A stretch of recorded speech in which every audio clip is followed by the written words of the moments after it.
Thanks for coming. We have a triad of people who will be speaking to especially spiritual matters in permaculture. My focus today is mythology, which I've been working in for about 6 years. My name is Willi. I come from the Bay Area. This is my 4th Convergence workshop, so I feel good about coming back each year and talking to you guys. So when I say mythology, what does that mean to you? Like sacred ancient symbols and stories that could have truth in them, but not always absolutely factual. Is that like the History Channel at 9 o'clock at night? Or? Yeah. That sounds like it to me now. Anybody else want to take a gander at what mythology is? Okay, so it's a collection of signs. And those signs have meaning within a tribe or a cultural, some cultural context or some kind.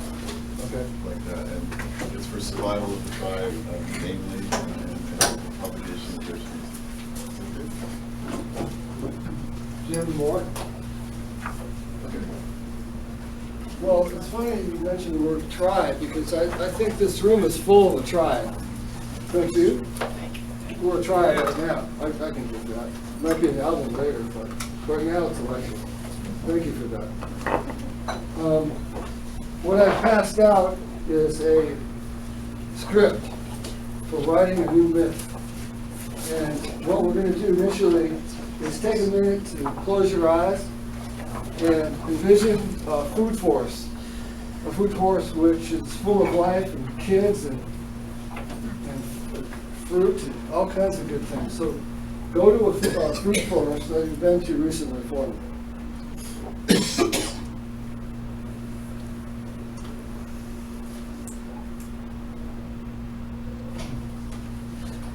Have you been to a fruit forest lately? Okay, good.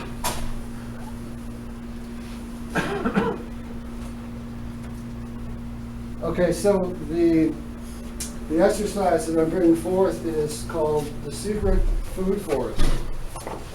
And to set that stage, there are 3 kids set out to discover a secret food forest in Portland. I see the exploration as a journey, which is a Campbellian idea, Joseph Campbell, and the excitement as an initiation. I hope that kind of rings true. Do you know what I mean by excitement as initiation? Okay, we'll find out. Because this exercise, yes. This exercise to me is an initiation, and I hope you can dig that. So, the food forest that you just visited has a bunch of symbols in it. Let's go to symbols first on the chart. Who can tell me what some of the symbols are that you think about when you think about a food forest? Well, how about seeds? How about fruit? These are symbols, correct? Elevate, folks. Find the food forest. Give me some symbols. What else? You're just smiling over there. Give me one. Or maybe like a keyhole design. It's like a mandala. Okay, that's nice. Light and darkness. Okay, nice. Weeds. Weeds, good. Lots of weeds. In mine, anyway.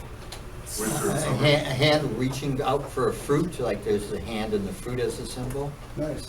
Okay, good. Natural architecture. Nice. What's an example of natural architecture?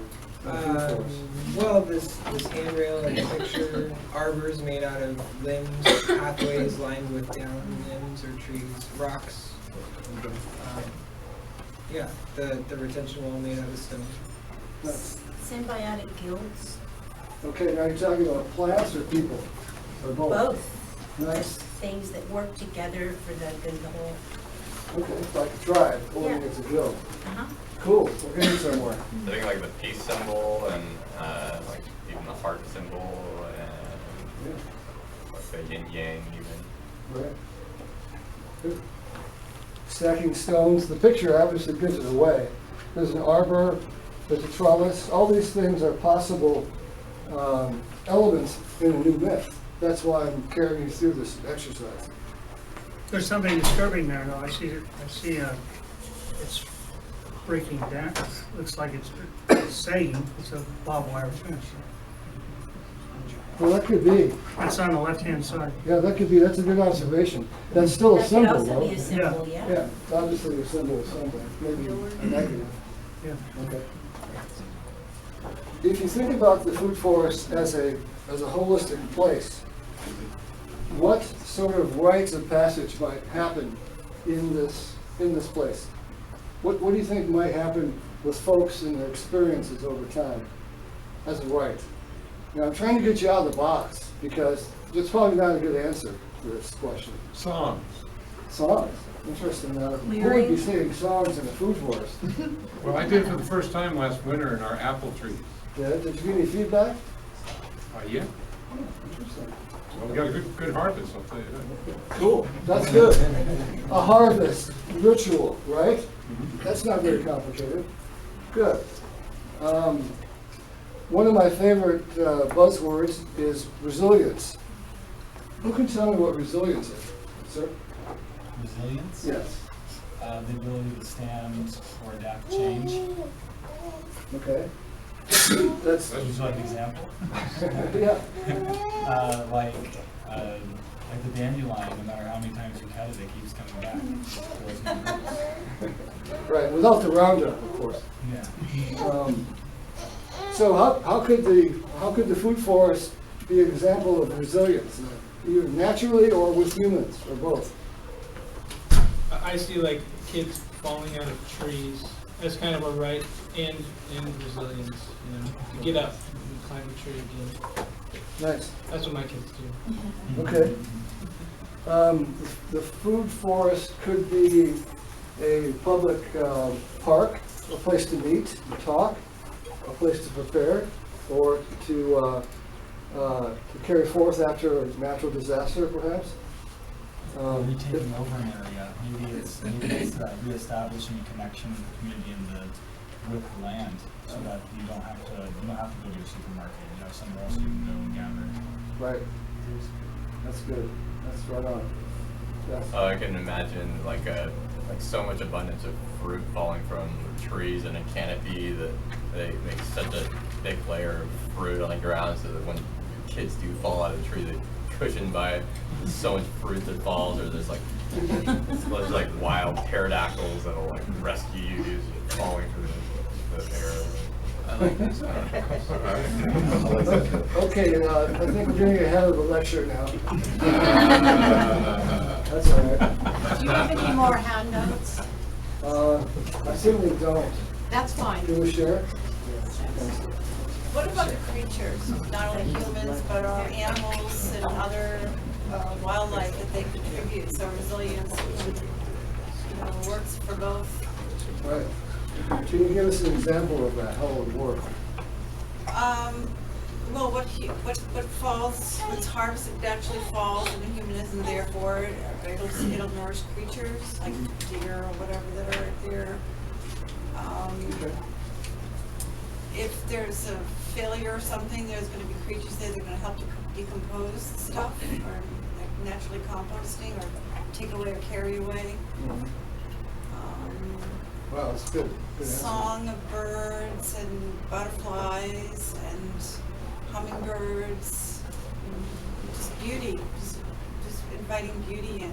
They Okay. seem to be able to find that. And beauty is diversity. Diversity is resilience.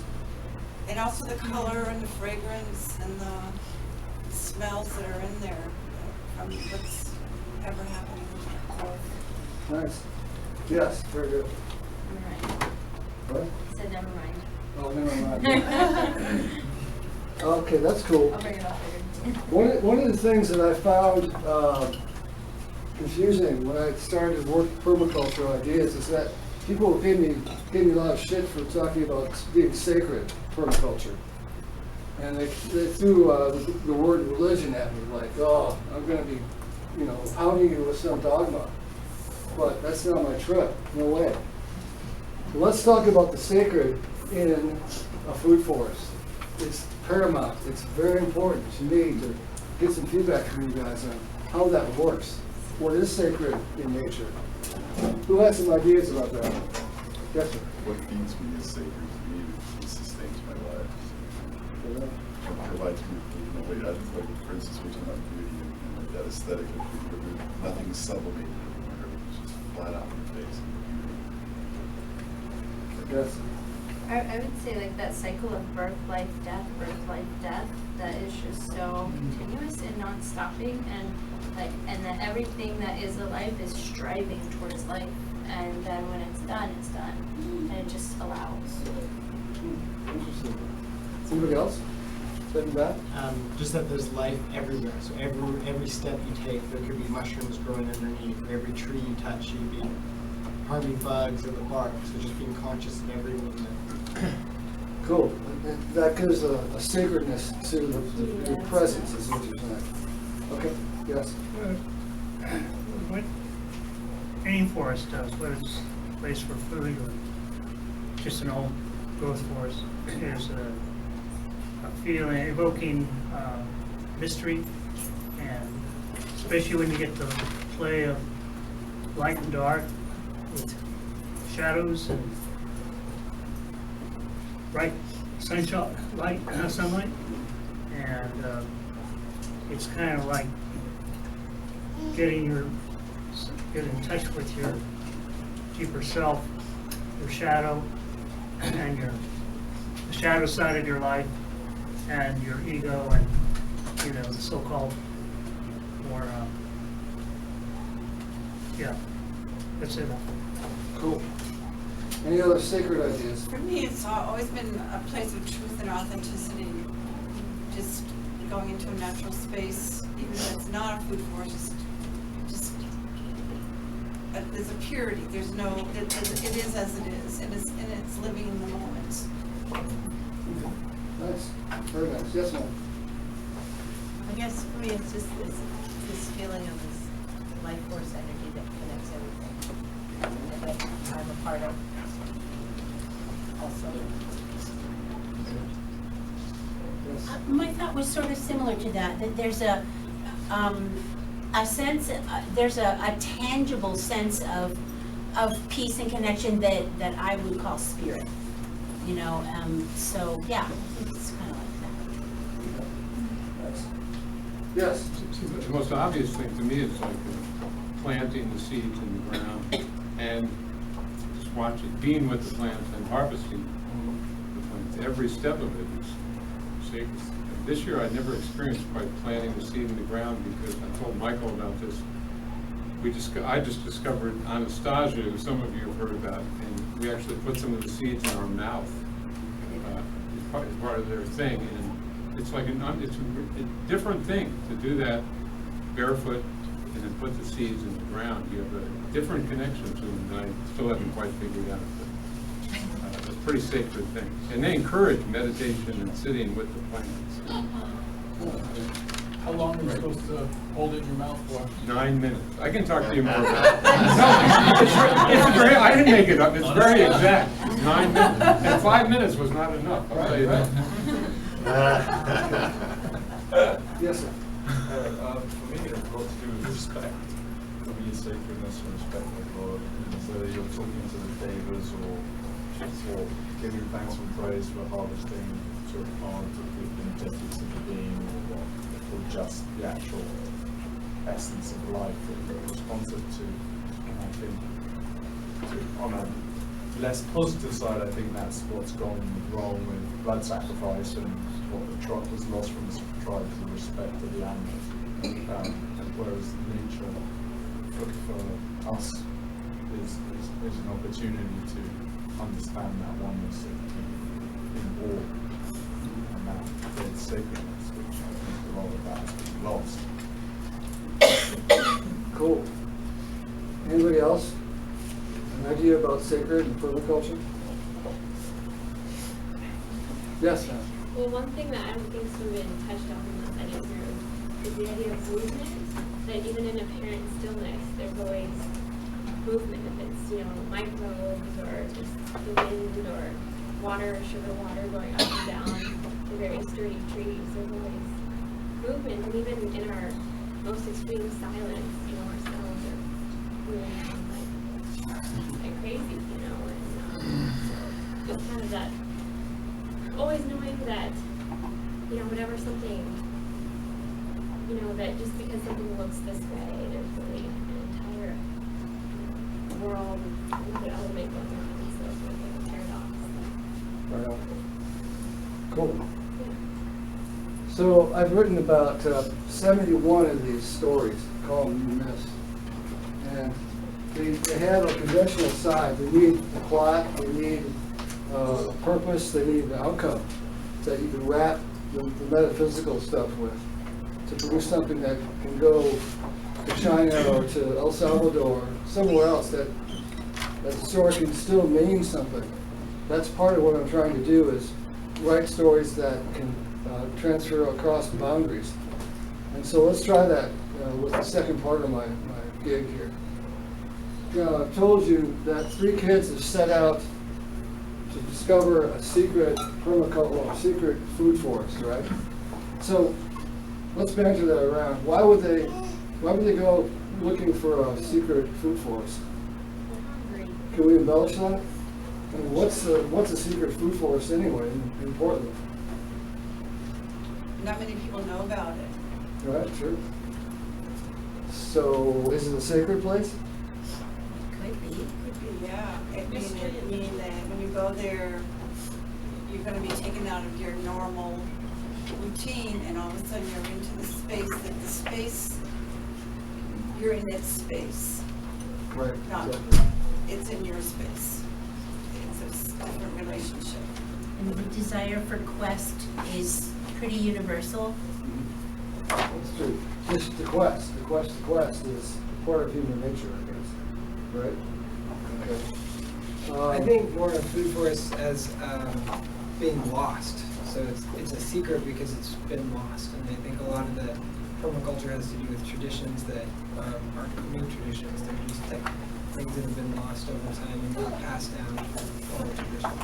That's a good point. I like that a lot. So, what's sacred about this secret place? You know, let's drill it down a little bit more for the story. What's happening there? What do you imagine is happening there? This is the hard part of writing something like this. Project into it yourself, your own soul. So tell me what they're finding, tell me what they're looking for in this secret place. That's critical. Perfection.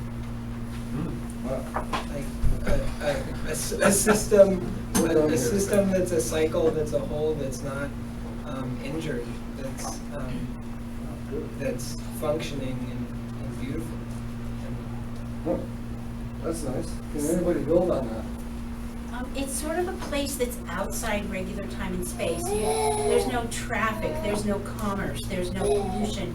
And that's getting harder and harder to find. Right. So to get back to the garden, so to speak, you know, they're not only seeking for something that's secret and unspoiled, they're seeking to get back to something that they've never been to, actually.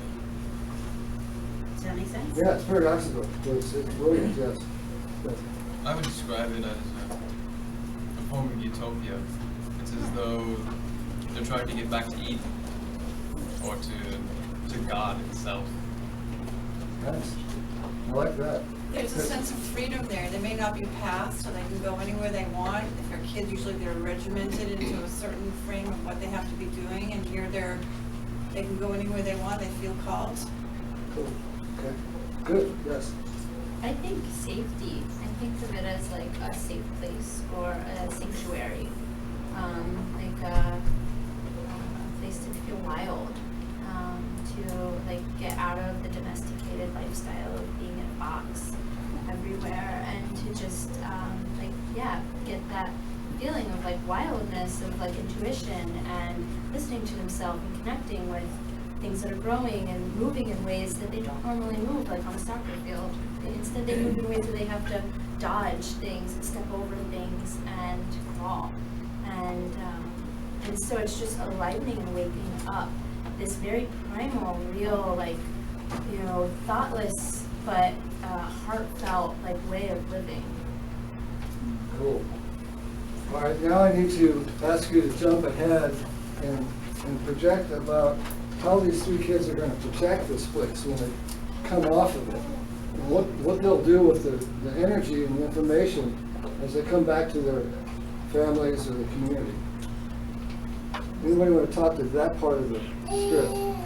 For protection, is that the question? Yeah. There'll be sort of a pact of secrecy. So they've formed a bond between themselves that they have to keep this place unspoiled the way they found it. So, and then they might actually want to go back and see if they can even improve on it if possible, or improve on themselves by being there, but there'll be like an agreement that they're going to not tell about it. Interesting. Okay, I never thought about that, yes. It was also a journey in consciousness for them, because every rock was a friend who had something to say or tell them and teach them. And every plant, the imagination was completely free to connect and make meaning. Wow. Very good. Very good. Anybody else with an idea? I'm sorry, about- did I catch the point? You couldn't hear. The point she just made? Oh, well, man, could you speak up a little bit, because I couldn't do it justice. Oh, anybody remember what I said?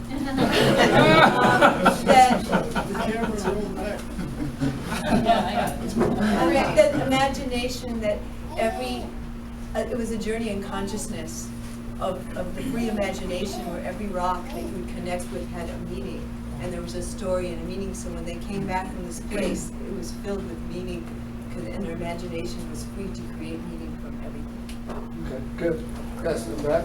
I can see them taking from that they were told what they could do to protect it. So they were told that they could take some of the plants with them, plant guardians along the way back, plant things to hide this sacred space so that it would be harder to get to. So that only people who were willing to make the journey could find it. Yes. Maybe they actually made a pact to protect the place and to share the information with others in a way that allowed those people to transform. So that maybe there's a way to share the secret in a way that protects the sacred.